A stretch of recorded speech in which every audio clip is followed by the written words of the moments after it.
女人突然诧异地发现，柜子里竟闪烁出奇特的光芒，紧接着刚才被扔下海里的男孩却安然无恙地从里面爬了出来。这匪夷所思的一幕令在场所有人全都惊掉了下巴。可由于不清楚事情的缘由，他们把男孩视为不祥之物，再次将他锁进了柜子里。然而丽莎却不忍看着男孩受罪，便不顾众人劝阻，想要打开柜门。为了阻止他的行为，一名船员下意识地扣动了扳机。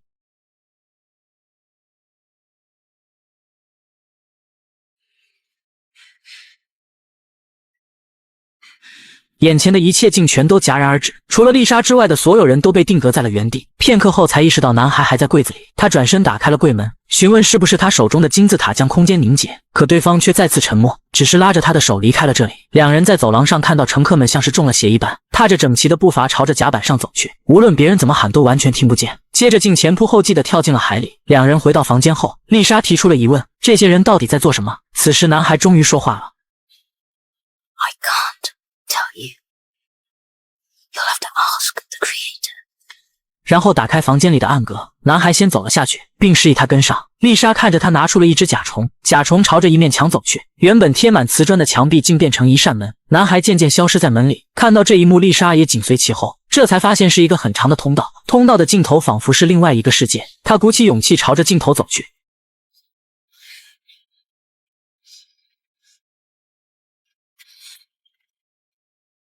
一转身，男孩却不见了踪影，只看到了一个十字架做的墓碑，在墓碑后面是一座巨大的城堡。此时船上的杰克正在走廊里飞奔，他也来到了丽莎的房间，看到暗格被打开，他生气地爆了句粗口，迅速地进入到暗格里，用手中的设备随意拨弄几下，墙壁也变成一个通道。他从尽头出来后，一眼就看到男孩正站在墓碑前，从两人的交谈中得知他们早就认识了，而且两人正在阻止这艘船沉没。杰克担心男孩现在把丽莎带到这里会被一个神秘人看到，从而导致计划失败，可男孩却因为丽莎不记得他而觉得很失落。杰克安慰了男孩，并且让他先待在这里，然后自己回到船上，慌忙地打开了一扇铁门，里面看起来是一个复杂的电路板。他拿出设备正在调试电路板，却被后面跟来的船员偷袭，对方以为他正在破坏轮船，两人瞬间扭打在一起。关键时刻，杰克按下了设备上的按钮，船员像是失了魂一样瘫软在地。而在另一边，丽莎已经来到了那座巨大的城堡里，眼前的一切都是那么熟悉。她顺着若有若无的记忆来到一间房外，打开门后映入眼帘的是一张椅子。就在她看着椅子入神时，她的父亲从背后出现，父亲的手里拿着一个针管。丽莎质问父亲哥哥去了哪里，是不是因为哥哥看到了他在船上的所作所为，所以才把哥哥关了起来。就在这时，灯光闪烁过后，父亲竟然凭空消失了。紧接着两个护工把他绑在椅子上，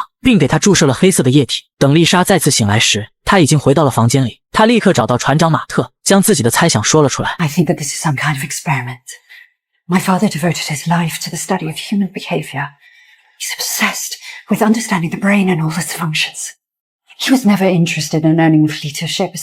I'm sure he did something to these ships to study the passengers on board. 就在这时，桌子上居然出现了一只甲虫。丽莎把甲虫拿在手里，迫不及待地打开了马特房间里的暗格。她将甲虫放在地上，对方居然像穿过水面一样穿过了墙壁。紧接着，一个通道再次出现，丽莎和马特来到了通道的尽头。看着眼前熟悉的场景，马特惊呼不可能，因为这栋别墅正是自己的家。不过此时已经被大火烧得一干二净。但是仔细想想，船的体积怎么可能装得下整个树林？两人回到船上后，丽莎开始怀疑现在所处的世界是否是真实的。另外一边，杰克还在主板前不停地尝试着连接设备。终于在他的不懈努力下，整艘船都失去了动力，但是这也让船上的人恢复了理智，他们不再相继跳海。可尽管如此，现在整艘船剩下的人也寥寥无几。然而在一个未知的地方，丽莎的父亲正在看着这一切。此时他收到了一封贝鲁斯计划的警报，看来在现存的船员中有内鬼。本来1400多号人的船上，现在只剩下寥寥数十人，而且因为杰克的操作，导致轮船失去了动力。这时船长马特制定了一个计划，他将剩下的人分成4组，第一组由弗兰斯和奥莱克几人前往引擎室，重新启动引擎，我们简称为引擎组。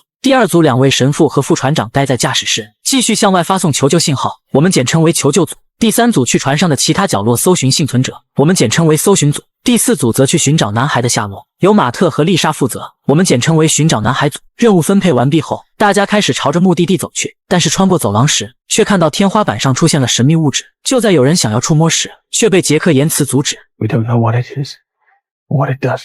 引擎组的几人相互配合，一批人负责运送煤炭，另一批则负责将其加入蒸汽炉。很快，随着照明灯闪烁，这艘船也恢复了动力。求救组几人还在不停地向外发送信号。这时副船长突然找了个借口离开了驾驶室，刚离开没多久，船就恢复了动力。剩下的2位神父没有驾驶经验，不知道该怎么操作船只，于是准备临时抱佛脚。他们拿出了驾驶室的操作手册，结果却发现手册里全都只写着一行字：希望你的咖啡在限时生效前先起作用。两人看着这句话都是一脸懵逼。与此同时，副船长来到酒吧的柜子前，钻进柜子里，随着一道亮光过后，副船长居然出现在了另外一个空间里。他向丽莎的父亲汇报情况，原来他就是那个内鬼。丽莎的父亲嘱咐副船长尽快找到男孩，他手中的金字塔对于这个项目至关重要。 People are oblivious to reality.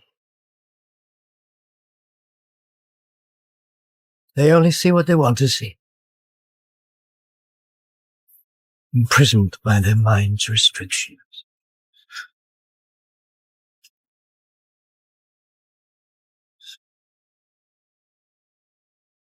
随后副船长就离开了这里，搜寻组在船上走遍了所有房间，都没有发现任何一个幸存者。但绿衣女人却注意到了窗户上长出的神秘物质，她惊讶地看着随意伸缩的物质，好奇心驱使她用手去触摸，瞬间像是被针扎了一样，在灯光下才看清她的手开始慢慢变黑。现在只剩下寻找男孩组，最后一次看到男孩是在丽莎房间的暗格里，所以两人再次来到了暗格。穿过暗格里长长的通道从尽头出来，马特正在适应眼前的一切。丽莎认为男孩就在远处的城堡里，于是两人朝着城堡里走去。在丽莎的带领下，又来到了熟悉的1011号房，但是房间里四面全是墙壁和窗户，完全看不到男孩的身影。马特尝试打开窗户，却发现窗户外面居然是船体。丽莎此时也有了灵感，她来到墙壁前抚摸着墙壁，这才发现这些墙壁都只是木板，用力拆开后映入眼帘的也是船体。现在看来，这偌大的城堡都是属于船体的一部分。他们继续去其他房间寻找男孩的下落，结果仍一无所获，但却发现本来出现在船上的神秘物质已经蔓延到了这里。就在丽莎准备触摸神秘物质时，杰克赶来阻止了她。他的出现让两人瞬间起了戒心。马特用枪指着他，从杰克的讲述中得知，他知道正在发生的事情，以及丽莎和他其实早就认识了，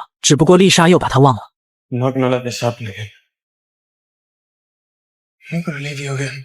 杰克突然回身打掉了马特的枪，然后又拿出设备随意拨弄了几下，在对方再次扑向他前，将其传到了另外一个地方。这时丽莎捡起了地上的枪，质问杰克把马特送到哪里去了。杰克却说出了让他震惊的话。 Stop Harry talking, Zillow. 丽莎对这些事情完全没有记忆，她认为杰克是在欺骗自己，于是就把他关了起来，自己则匆匆离开了这个城堡。她知道自己身处在一个虚拟的世界里，并且这个世界是由她父亲操控的，所以不停地大喊着父亲的名字，质问他自己到底在经历什么。然而身边除了呼啸而过的风，再没有其他声音，于是便愤怒地把手枪扔了出去。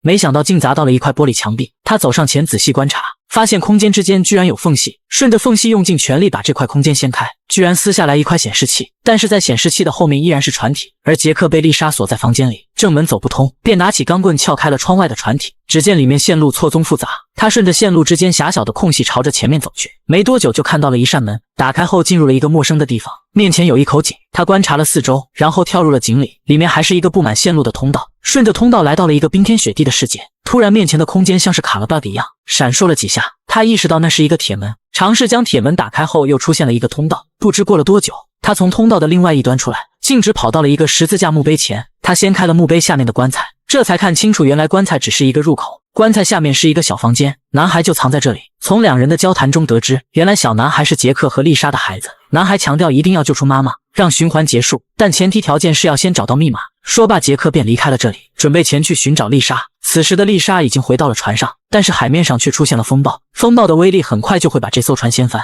于是丽莎准备去寻找马特，但对方此时不知道被杰克传送到了哪里，他只好先进入马特房间的暗格尝试寻找。进入暗格里后，看到马特家的灯居然亮了起来，他以为对方就在里面，走进亮着灯的房间，却只看到了马特已经死去的老婆。他一直重复着一句话，完全就像个机器人。丽莎只好匆忙离开。从马特的房间出来后，正好看到隔壁杰克的房间，他回想起杰克跟他说的话，决定前往他的房间里寻找答案。他进入了杰克房间的暗格，暗格后面是一间房子，看着房间里床头柜上的照片，他这才相信自己果然已经和杰克结婚，而男孩就是两人的孩子。他在椅子上呆呆地坐着，尝试回忆过去。就在这时，杰克找到了他，丽莎这才知道自己正在经历什么。 This isn't real. This is a simulation.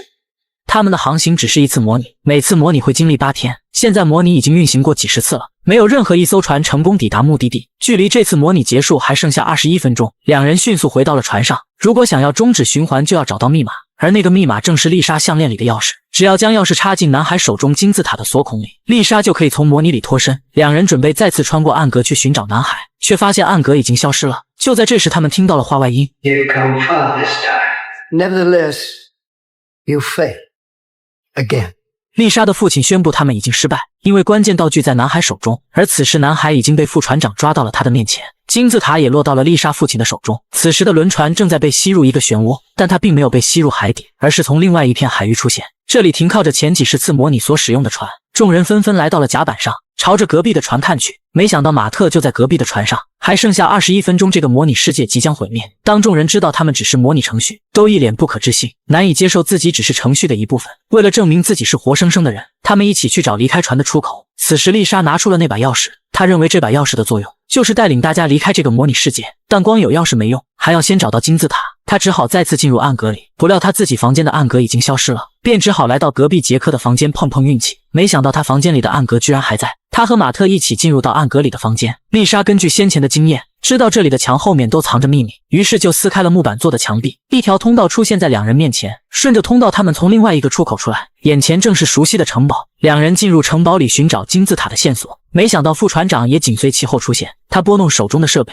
马特就瞬间失去了意识。随后丽莎也被带到了父亲面前，他质问对方为什么要把他困在这种模拟程序里，父亲却只是向他索要钥匙。得到钥匙后，拨动手中的设备，房间瞬间发生变化。随后丽莎被绑在椅子上，并被注射了一支黑色的药剂。没多久，丽莎就失去了意识，而她父亲得到了钥匙和金字塔，现在就可以使用它们脱离模拟回归现实。他将钥匙插进金字塔，等待着自己清醒，然而却什么也没发生，这才意识到有人修改了模拟程序的代码。就在这时，轮船开始快速分解，船上的人也只能眼睁睁地看着眼前的湮灭一点点发生，随后整个海面完全被分解。而这时丽莎却醒了过来，此时的她依然困在模拟程序中。她起身看着眼前，只见天空射下来一道光，正好照在一座墓碑上。她知道那是某种指引，便跟着光来到一个房间，随后杰克也跟着到来。夫妻两人再次相遇，立刻将对方拥入怀中。杰克拿出了一个彩色的金字塔，让丽莎把手中的戒指放在上面，原来是他修改了模拟程序的代码，将初始的金字塔和钥匙的功能转移到了这个彩色的金字塔上，而丽莎的戒指就成了新的钥匙。当戒指放在金字塔上后，一切终于被他们彻底结束。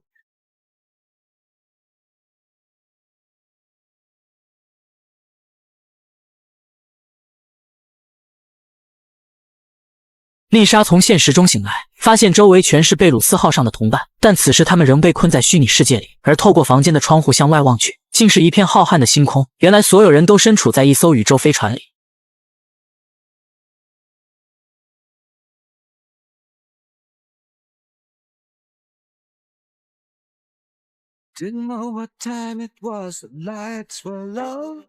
还不等丽莎搞清楚状况，身后又响起了一阵提示音。她小心翼翼地走到电脑前，发现上面贴着一张字条。